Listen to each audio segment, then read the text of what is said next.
Partian semua. Siap, gerak. Setengah lancang kanan, gerak. 3, gerak. Kepada pembina apel, hormat, gerak. 3, gerak. Untuk amanat, istirahat di tempat, gerak. Bismillahirrahmanirrahim. Assalamualaikum warahmatullahi wabarakatuh. Waalaikumsalam warahmatullahi wabarakatuh. Semangat pagi. Pagi. Alhamdulillah pagi ini kita bisa berkumpul lagi beraktivitas. Mudah-mudahan apa yang kita kerjakan hari ini bisa memberikan manfaat untuk diri kita, untuk keluarga, dan terlebih bisa menjadi amal ibadah kita. Amin, amin, ya rabbal alamin. Teman-teman semua, pada kesempatan ini ada beberapa hal yang ingin saya sharing ke teman-teman.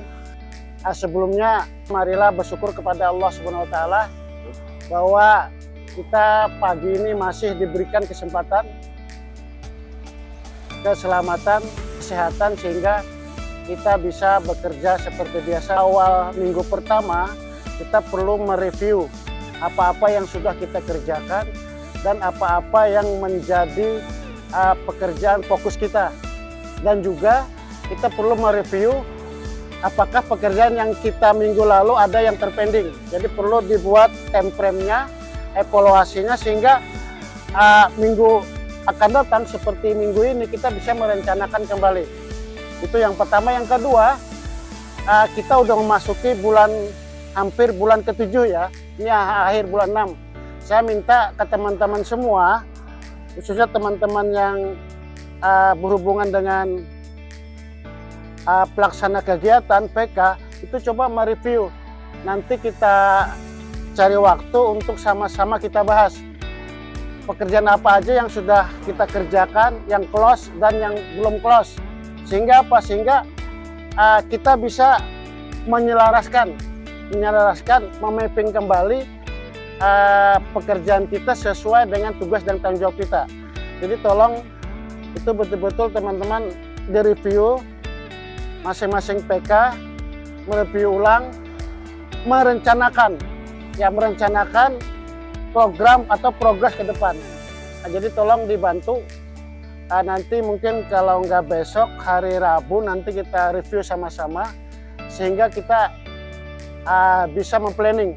Saya minta juga ke Kaur Keuangan, Mbak Mega, Ibu Mega Yusrina, capaian kita berapa, nanti tolong di sharing juga ke kita sehingga teman-teman bisa mengacu dari situ.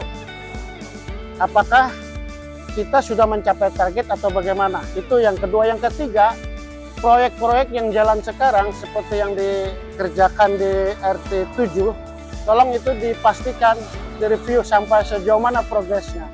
Ya, tolong di review apakah udah selesai atau belum, apa kendala-kendalanya. Jadi tolong teman-teman, intinya apa? Intinya semua kegiatan yang diamanahkan ke kita harus punya catatan kaki, atau istilahnya itu harus daily activity-nya ada, sehingga bisa direview setiap saat. Jadi itu mungkin yang saya sampaikan pagi ini. Barangkali ada tambahan dari Mbak Mega atau yang lain? Assalamualaikum warahmatullahi wabarakatuh. Waalaikumsalam warahmatullahi wabarakatuh. Izin menyampaikan Pak, untuk anggaran DDS kita untuk tahap pertama itu sudah mencapai target kita di 71%. Terus untuk realisasi output kita juga melebihi 40%. Jadi untuk syarat amprahan tahap 2 itu sudah kita bisa lakukan. Insya Allah hari ini saya akan kerjakan, nanti minta pengantar kecamatan langsung action ke kabupaten untuk pengamprahan dana desa tahap 2. Nah, untuk ADD tahap 2 itu kita belum bisa melakukan amprahan karena kita menyelesaikan tahap realisasi pertama. Kemudian untuk estimasi realisasinya itu saya kerjakan di hari ini sampai di tanggal 1. Jadi untuk sinkronisasi realisasi tahap pertama itu dilakukan di minggu pertama. Kemudian untuk amprahan itu kemarin dapat informasi dari PMD, kemudian di minggu kedua sudah bisa melakukan pengantaran laporan realisasi juga amprahan tahap 2 untuk ADD. Kemudian untuk yang kegiatan kemarin itu hari ini kami kerjakan. Yang kemarin Kamis kami realisasikan dananya Pak. Jadi untuk kegiatan yang belum terselesaikan hari ini insya Allah terselesaikan. Oke, terima kasih Bu Mega. Ada yang lain? Pak Jainuddin, Bu Risna, Pak Lukman, Mas Panji, ada informasi Mas? Cukup ya? Ibu Sekdes, ada tambahan? Cukup. Baik teman-teman, sebelum mengakhiri apel pagi ini, saya seperti biasa pesan bahwa sesungguhnya kehidupan dunia itu, kebahagiaan dunia akhirat itu hanya bahagia dengan kita mengamalkan perintah Allah. Itu hanya bahagia itu. Nonsen lah kalau kita lupa kepada Allah. Kenapa? Kita hadir ke dunia ini, kita tidak minta kan? Dihadirkan oleh Allah. Tujuannya apa? Tujuannya seperti dalam Al-Quran, tidak kuciptakan jin manusia kecuali untuk beribadah kepadaku. Jadi tolong teman-teman semua, supaya kerja kita itu tidak sia-sia, tolong seperti yang disampaikan oleh Nabi Shallallahu Alaihi Wasallam, kita harus taat kepada Allah. Jadi mengikuti aturan apa? Aturan yang disampaikan oleh Rasulullah. Jadi tolong kita sama-sama lah mencamkan hakikat hidup kita itu apa sebenarnya. Karena semuanya akan berakhir. Jadi semua yang kita kerjakan akan sia-sia manakala kita lupa kepada Allah. Manakala kita tidak taat kepada Allah. Ya. Jadi istilahnya kata orang bijak, kata ulama-ulama terdahulu, mustahil kita bahagia kalau kita lupa kepada Allah. Kuncinya apa? Kuncinya apa? Isra Mi'rajnya Nabi. Dapat apa hadiah di situ? Sholat. Jadi tolong jangan tinggalkan sholat. Ya. Tolong jangan tinggalkan sholat. Kuncinya apa lagi? Supaya tidak ketinggalan sholat, paksain. Jadi tolong dipaksa. Akhirnya jadi habit, jadi kebiasaan. Ya. Jadi tolong teman-teman, kita masing-masing berintrospeksi diri. Akhir dari kehidupan kita ini apa? Kemana? Ya. Ya. Makanya setiap saat kan, teman-teman, setiap kita awal apel, bahkan terakhir mau berdoa, kita berharap apa yang kita kerjakan ini bernilai ibadah. Itu salah satunya. Tapi jangan hanya sekedar diucapkan, dicamkan ke lubuk hati. Ya. Jadi tolong pesan saya, jaga sholat, sempurnakan sholat, Allah akan sempurnakan kehidupan kita. Itu janji Allah. Kalau kita tidak percaya, kita hianat. Kalau kita tidak takwa, kita hianat. Iya, mustahil lah.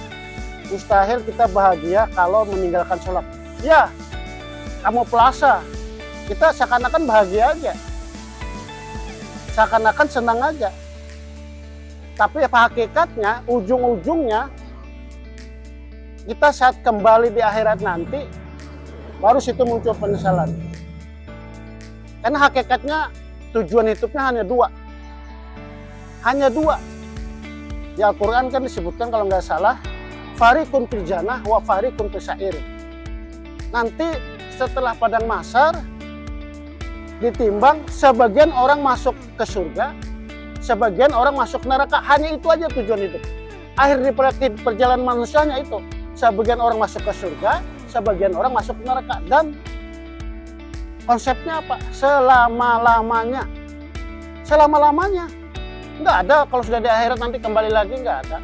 Jadi tolong teman-teman, perlu dicamkan ujung daripada kehidupan kita, akhir daripada kehidupan manusia. Yang abadi ini hanya apa? Yang abadi di dunia akhirat itu hanya manusia. Cuma berpindah alam aja, dari alam rahim ke alam lahir. Lahir dewasa, meninggal padang mahsyar, hijam. Berpindah alam aja, akhirnya ke akhirat, surga dan neraka selama-lamanya. Ya, kalau harta yang kita miliki mungkin bisa lama-lama lah, 100 tahun kemudian kita kaya raya sekarang. Tapi 100 tahun kemudian kita nggak tahu beralih kemana tanah kita, nggak tahu kita. Mungkin orang yang kita kenal, habis semua. Mobil mewah, Mercedes dan sebagainya akan jadi bangkai. Makan enak, burger dan sebagainya akan jadi apa? Akan jadi kotoran.